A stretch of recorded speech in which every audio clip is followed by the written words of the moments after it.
We wanted to live in the vehicle. The biggest thing was internal bathroom with a shower and an internal kitchen. For us, this was the best option for that.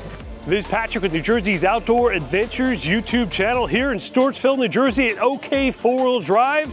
They have their Trucks and Coffee event, lots of awesome rigs here. Well, I just found a really awesome one and I bumped into Mike, and Mike's gonna give us a full tour inside and out, so join us. Hey Patrick, this is my 1997 Land Rover. Some people call it a Defender. It's actually an ex-military Wolf ambulance. My wife and I just imported this thing last year and been doing a bunch of work to it. Got it from the UK, and it was a big process doing that. But we were in search of a vehicle that was suitable for doing some global type travel, particularly something that was efficient, not massively huge, and this kind of fit the bill. It's got a little 4-cylinder turbo diesel in there, and yeah, it's a really cool rig. So let me show you inside here. Kind of sparse interior. We're still working on this. This is a 5-speed. So this is a 1997 model year. That's the only year they actually made these ex-military ambulances. We whipped up a little bit of a console, did some work to the seats. We're going to do some more work to the headliner and whatnot. It's not particularly a loud vehicle, but we'd like to keep it as quiet as possible. These are the original, kind of half doors, so the tops unbolt off of here. And what's kind of cool about these is that it gives you more leg room versus the wind-up windows. But that's, basically just a Defender interior inside there. On top, originally the spare would have been up on the roof. We have a pop top up there, so it had to go somewhere else. So Land Rovers, they have a hood that is beefed up to handle that weight. Here we have what we call a PTO winch. Decided to go with that. Just super reliable, always going to work as long as the engine's running, comes through the transmission, no electronics. This is just a little drop down muff for winter travel, a little cutout for the intercooler. And show you in here is just your simple 300 TDI. So 4-cylinder, 2.5 liter turbo. Recently just did the timing belt, all the hoses to silicone. So basically getting all the plastic bits out of the engine compartment. I'm running 33-inch tires. These are the original military steel wheels. And this is a propane tank. Right now the rig is running off propane for the cooktop and everything, but we're actually going to change that to something else later. Now this whole body is aluminum. These were put on at the factory, so it's all integral. It is a walk-through type cabin. And over here we have our shore power, which is actually still in the European hookup, but there's our water, 30 gallons. It's got these jerry can holders. I got to finish that all off and everything. Obviously diesel fuel tank, sliding windows. We have an awning off the side, another one off the other side. And back here, we just got a couple boxes for keeping all of our dirty tools and spare parts and whatnot.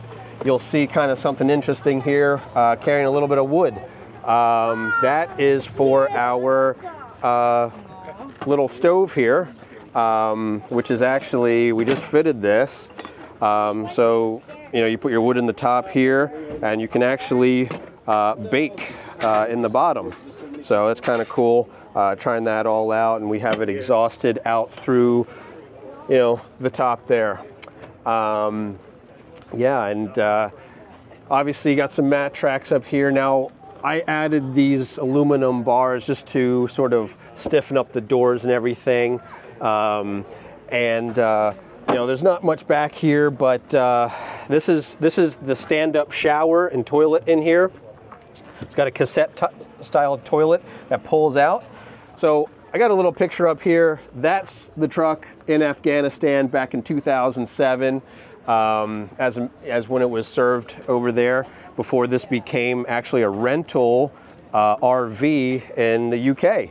My wife and I imported this, bought it from the guy, the company who converted it, and it's been great. So anyway, reverse camera, need that. I just installed the big X-Deflex sway bar, really like that a lot. And obviously got to have a big old fire extinguisher just in case. In here, unfortunately I have it locked right now, but I keep an electric chainsaw and whatnot in there. Obviously a tall vehicle, you never know when you're going to come across, terrain that's in the way. Got a Thule crank out, big awning, great.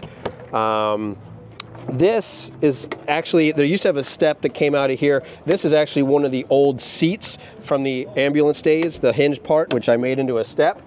Just kind of repurposed that. And this is like just a little two-piece door that opens up, and you can kind of keep it like that on a hot day. It's kind of nice, but let me show you inside. So in here, we have basically, these are DOT seats, right? So obviously 2 people can be up front, and legally 2 people can strap in here and ride down the road. So we can carry 4 people, which is kind of cool. Obviously we've got the pop top. There's a bed up there, but it's good for headroom, right? If you're a taller person, more than 5'10", you're going to want that. This also converts to a bed here, which we've used a lot for low-key camping and parking lots and stuff like that. So these windows here, they've been put in. They're actually the same size as a standard Defender, but they work great. Just slide.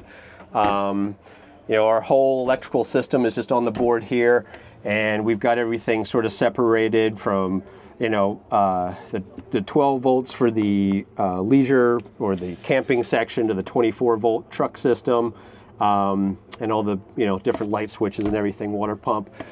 Cool little blue light up there. People ask me about that. That's actually just an homage to the ambulance days, and so kind of kept that. And yeah, it's super cool just to be able to, if you need to hop in and out, you can go through the crawl through. Yeah, up top there, I don't know if you want to open that, Patrick. There's like a bunch of, we keep our clothes and whatnot in there. I guess you could sleep up there if you had to, if you're really feeling it. But also back here, let me show you, because people ask, what the bathroom situation's like. It's just a simple little, wet toilet with shower. And you got to scrunch a little bit to fit in there, but it works out pretty good.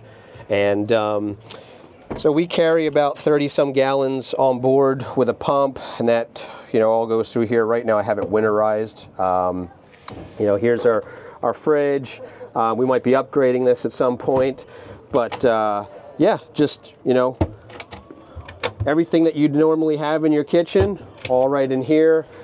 We've got a propane cooktop. Like I said, that might be getting changed out. I'm investigating diesel cooktops at the moment. Keeping the shades, got to keep your privacy. Got some storage up here. Storage is key, right? Midland radios, gotta keep communications with people, and that's it in a nutshell. There's a lot mechanically, which I appreciate about this truck. We get about 20 miles to the gallon. If we're like really going flat out, I can squeeze about 23, 24 if we're kind of babying it, and those are US miles per gallon. So it's really efficient. The thing topped out does about 70, but we cruise around 60 miles an hour in this thing, and it's 4-wheel drive. It's got a full-time all-wheel drive transfer case, high-low, center diff lock, so it's somewhat capable. Yeah, simple to work on. That's kind of why I chose it. Yeah, this is really cool. I mean, I saw this immediately. I came right over. I'm like, oh my god, this is different than what I'm used to seeing. I love the fact that like the floor is like all leather, like floor, and you got a little carpet down for some comfort. It looks like that table slides back and forth. Yeah, table slides back and forth. It actually comes off. I can show you real quick just how this works. When you're turning into a bed, happens real quick. Yeah, my viewers would actually really love to see. Absolutely. So this goes like this simply. Oh yeah, look at got that. A little bit of storage. I got storage back down there. There's a water heater underneath here. Yeah, and let's see. This comes down like this, and you got yourself a bed. And your wife, you guys could sleep here if it's like raining really hard. You don't want to absolutely, put the top up. Absolutely. Park in the corner of some little nook and just sleep without having to pop the roof. And then I guess there's systems. Yep. So let me show you that real quick. And I'm going to be redoing all the electrics, but so far, we've got Victron Energy as far as the converter. So being a UK truck, this was all 220 volts, so I'm slowly converting it to 110. And so it's a 24 volt truck system. So I have a converter that goes from 24 to 12, and that charges 2 of my batteries down here, okay? And it has shore power. We're probably going to get rid of that. Just to simplify everything. Yeah, and it all works out great. And then they'll probably want to just take a peek at this bed. Yeah. Is this a big deal to put down? No. So basically this comes down like this. So, and it's got these gas struts that sort of helps you with this, and then this flips out. I don't know if you can see up in there. Right now I don't have a mattress, it's just kind of like a pad up there. But the 2 of us have slept up there or down here, and it's totally comfortable. It looks like it's approximately 4 feet wide up there. Yeah. Might be a little bit wider, but I maybe see little hooks here. I guess this is for a ladder. Yeah, so I have a ladder that hooks up on here for climbing up into the upper sleeping compartment. And then from here, I guess you have like just over 5 feet clearance out that out of the way. So I'm like what, 5'9", and I got my head tilted this way, and that's why you kind of want that standing room. Jeannie, who's a little bit shorter, she can stand without issue with head clearance. And well, this is awesome that you imported this. Was that a tough thing? It was. Now normally it would be fine, like a regular Defender or something like that. You contact a shipping agent. You go, you buy the vehicle, you show proof of ownership, they ship it over here, you sign the paperwork, you go get it. No, being ex-military, months and months and months of extra paperwork, as in you're trying to ship in like a helicopter and a jet plane, same paperwork. They're real strict on exporting stuff out of the UK that's ex-military. So that was a whole ordeal, had to get into contact with different people, wait a long time. This actually sat in port that whole time because I felt safer just to keep it in port rather than keeping it stored at different places but we flew over there. We actually toured Scotland and England in this for about 2 weeks before we shipped it over, and it was a lot of fun. Can't wait to go back, and we might be shipping it back over in the next couple of years to try it again. That's great. And besides that, like, what are your plans now? I know you're going to do a lot of upfitting to convert things, but what's your plans for travel? What are you going to be doing with this? So, mechanically speaking, is what I'm working on that a lot, and this is a truck that I can work on easily on the side of the road almost. Anything is easily accessed. It's simple. It's economical. The truck only weighs 3 tons, so it's not that heavy, and it's going to be just outfitting it for third world type country travel. So, things like shore power and stuff like that, we don't care about. We want to be, and it's got to be short. Just in case I want to put this on a ship or something again, ship it around, kept it short. That's why I kept these boxes removable, so I can take that off and it shortens the whole truck up a bit. And so you have plans to go way off the path, anywhere, anytime. Absolutely. It's that's the whole plan. It's going to be months at a time, and spending a lot of. We wanted to live inside a vehicle. Now we were discussing maybe, everything from rooftop tents and slide out drawers and stuff like that. We wanted to live in the vehicle. The biggest thing was internal bathroom with a shower and an internal kitchen, right? And for us, this was the best option for that. And kind of like the idea of an already existing structure, you know, designed to be, yeah, this is all, like, this is, I wouldn't say bulletproof, but it's bulletproof. it, you know? it feels like it, right? So this is aluminum composite, you know, sandwiched with foam. So it's lightweight, but it's strong, and it's all riveted, you know? All this is just, you know, all the corners and everything. This has all been engineered in conjunction with Land Rover. You know, this is not an aftermarket company that built this. And being that it's an ex-military vehicle, it's been tested. You know, they jumped these trucks. They dropped them from, you know, heights just to see what bent and broke and all that sort of stuff. Well, so I understand you're going to be documenting your journey, the YouTube channel. So if you want to mention that, I'll put a link in the description so our viewers could click over. Yeah, if you want to check us out. And then also, we want to hear it run. Yeah, absolutely. So if you want to tell us the channel, and then we'll hear it run. Yeah, so if you want to check us out, we're on YouTube and Instagram. It's called The Filthy Rover. And we're just, you know, documenting our travels as we make out on that.